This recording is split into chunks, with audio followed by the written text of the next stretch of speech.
Oke, bismillahirrahmanirrahim.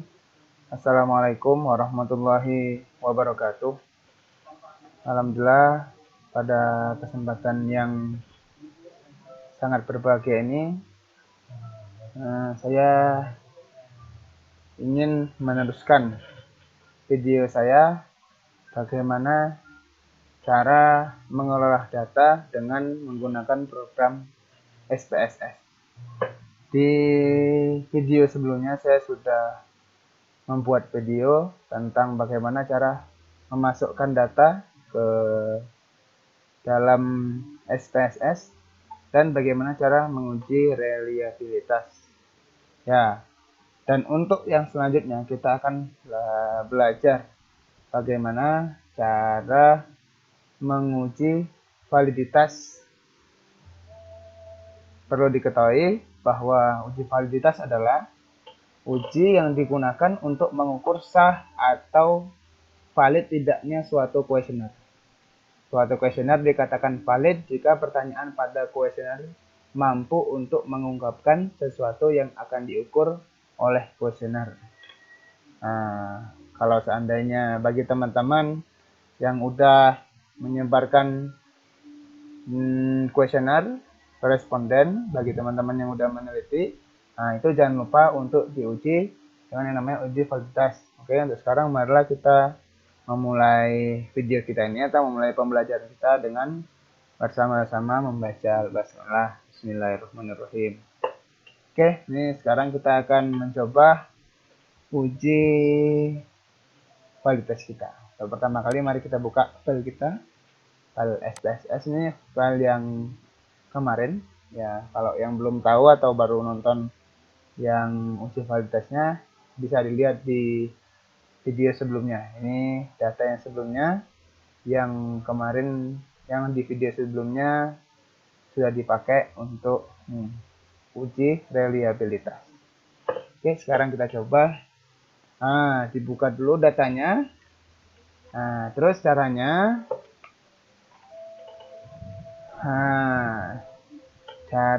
itu klik analyze.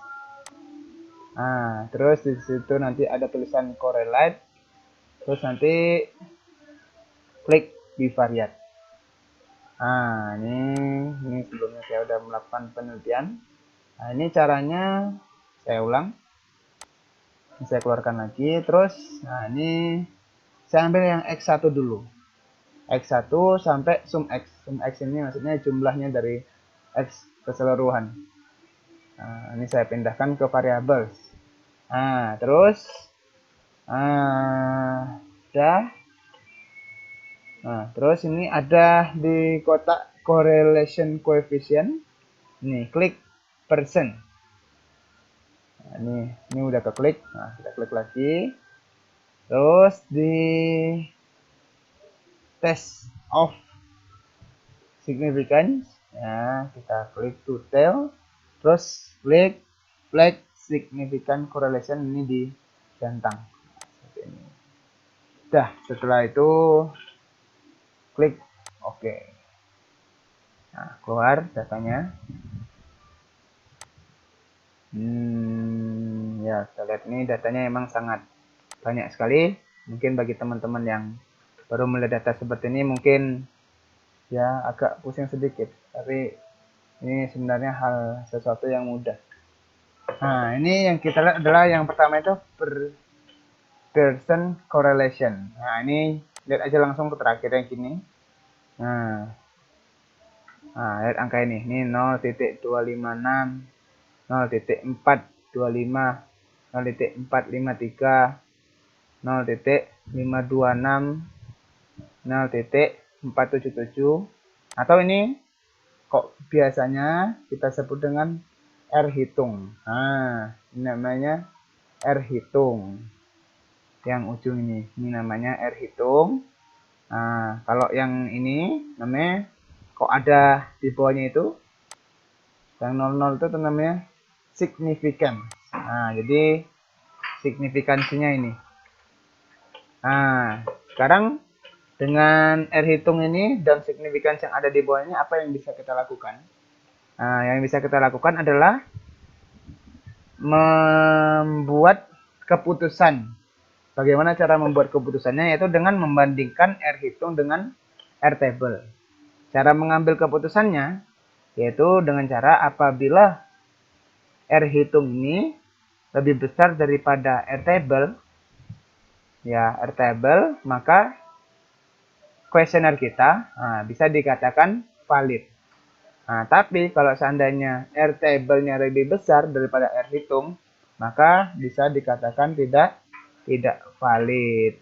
Oke, ini coba sekalian bisa dilihat. Nah, oh ya, untuk teman-teman sekalian, di mana kita bisa menemukan R table? R table itu sekarang sudah sangat banyak kita temukan di Google. Buka aja R table dengan signifikansi 1%, R table dengan signifikansi 5%. Banyak sekali. Ini saya udah download, tapi ini gambar doang. Nah, ini bisa teman-teman lihat nih. Nah, ini R table saya ini. Nah, sekarang kita lihat data yang ada sama kita ini, jumlah respondennya berapa orang. Nah, karena jumlah respondennya berapa orang kemarin? 76 orang. Oh ya, maaf, ini agak error dikit. Ya. Nah, ada 76 orang, berarti yang kita ambil N-nya ini 76 orang. Nah, 76, oh enggak ada. Di sini cuma ada 70, 75, 80 ya. Kita ambil, bisa yang ambil 75. Ya, bisa kita ambil 75. Berapa itu? Nah, R table-nya sama dengan 0,227. 0,227. Nah, sekarang coba 0,227 ini kita bandingkan dengan seluruh R hitung yang ada di SPSS tadi.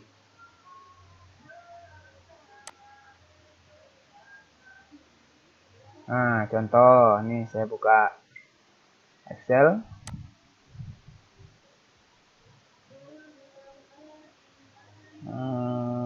Oke. Saya buka Microsoft Word. Masukkan R table 0,227. Oke, untuk 227. Nah, sekarang coba kita lihat mana yang R hitungnya lebih besar dan mana yang R hitungnya lebih kecil.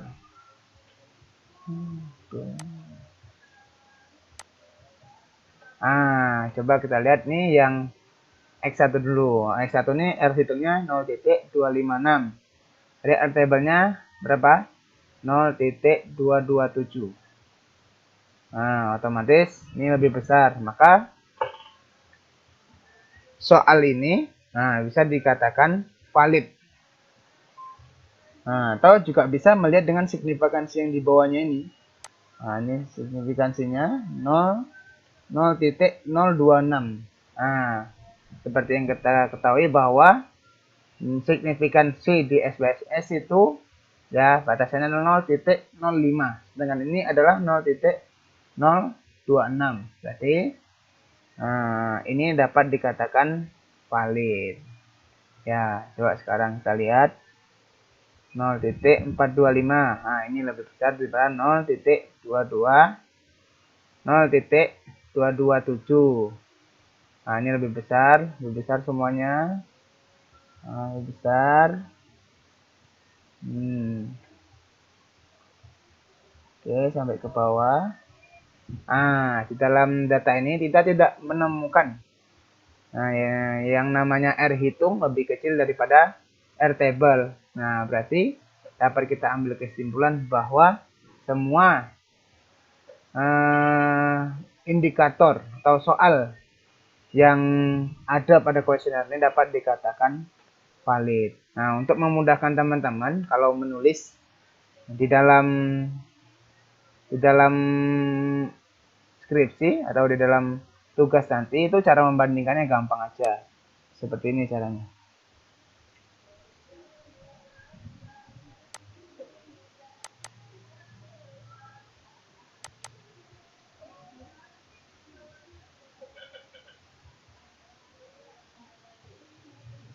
Nah, ini kebukanya banyak sekali gara-gara saya tadi nggak sabar. Nah, ini sama kayak tadi, ini X1-nya, nilai R hitungnya tadi di situ 0.256. Nah, ini nilai R table-nya 0.227. Nilai signifikannya 0.26. Terus keputusannya di sini. Oh, berarti valid sampai X24 seperti itu. Oke. Ya, ini untuk yang X sudah. Nah, sekarang kita lanjut lagi. Nah, tuh, mendalami pemahaman nggak apa-apa, kita ulang lagi, yaitu dengan menguji validitasnya nilai Y. Sama seperti tadi, correlate, bivariate, terus data yang di sini kita keluarin semuanya. Nah, sekarang kita ganti dengan Y. Oke, ini correlation coefficient, but click percent. Test of significance, click to tell, terus klik flag significance correlation. Dah. Oh ya, ini Y-nya dipindahkan dulu. Oke, terus klik oke. Nah, ini ada di sampingnya. Oke. Lama, Bung.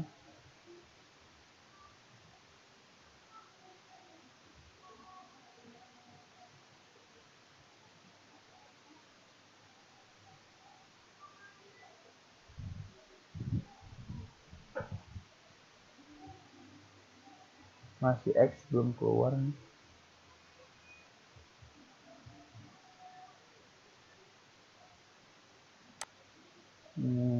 Mohon maaf, ini belum keluar. Correlate, bivariate. Oke.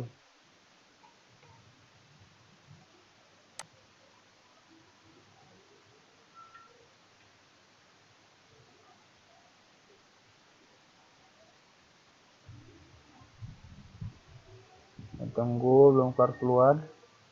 Lumayan lama ini.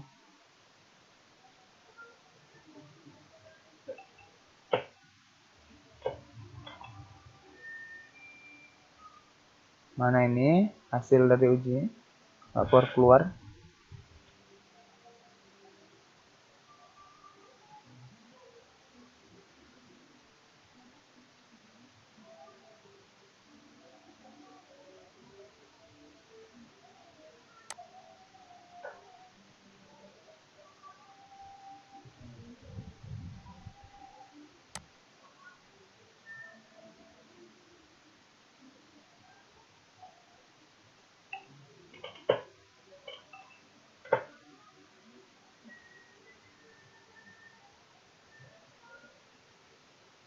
Ya, dikarenakan nggak keluar, nggak tahu ini kenapa. Ini juga loading gini lambat-lambat, seperti tidak bisa menjalankan sistem. Ya, nggak keluar juga. Ya, kurang lebih seperti itulah caranya, cara menguji validitas tadi. Ya, ini mohon maaf ya teman-teman, kita nggak bisa melanjutkan uji yang untuk data yang Y. Padahal data yang Y ini udah pernah saya uji dan ada satu data yang hasilnya tidak valid. Ini udah saya tulis. Ini sebenarnya. Nah, itu ya ada di soal Y3. Nah, itu soal Y3 itu harusnya R table-nya itu 0.227. Tapi R hitungnya di Y3 ini cuma 0.167. Nah, terus dia signifikansinya juga lebih besar daripada 0.05, yaitu 0.149. Nah, ini bisa dikatakan tidak valid. Nah, kalau seandainya nggak valid, bagaimana caranya? Apakah soalnya kita hapus ataukah kita melakukan penelitian ulang? Nah, itu ada 3 caranya. Nah, yang pertama itu caranya adalah kita bagikan lagi kuesionernya. Kita bagikan lagi kuesionernya dengan soal yang sama ke responden lagi, kita ulang lagi. Nah, terus cara yang kedua, soal yang untuk Y3 ini, ya soal yang untuk Y3 ini kita ganti soalnya, ya terus kita bagikan lagi ke responden. Nah, terus ada lagi yang ketiga ini cara yang paling gampang dari dua cara sebelumnya, yaitu dengan cara kita hapus saja soal yang Y3 ini, nanti ketika diuji selanjutnya tidak kita gunakan. Ya, saya rasa itulah cara yang paling gampang. Ya, apalagi untuk teman-teman yang lagi skripsi khususnya, yang butuh data yang diolah cepat-cepat, gak mungkin lagi keliling-keliling untuk nagih data, maka cara inilah yang paling terbaik, yaitu dengan cara menghapus soal yang ada kuesioner atau tidak mengikutkannya di uji-uji selanjutnya. Oke, teman-teman sekalian, mungkin segini dulu pelajaran kita. Ya, apabila ada kelebihan atau ilmu ini bermanfaat, itu datangnya dari Allah. Saya cuma bisa menyampaikan saja. Tapi kalau ada kesalahan, terutama tadi tidak bisa melakukan uji, saya pribadi mohon maaf. Oke, marilah kita tutup pelajaran kita dengan sama-sama baca Alhamdulillah, Alhamdulillah, Alhamdulillah Rabbil Alamin. Oke, Assalamualaikum warahmatullahi wabarakatuh.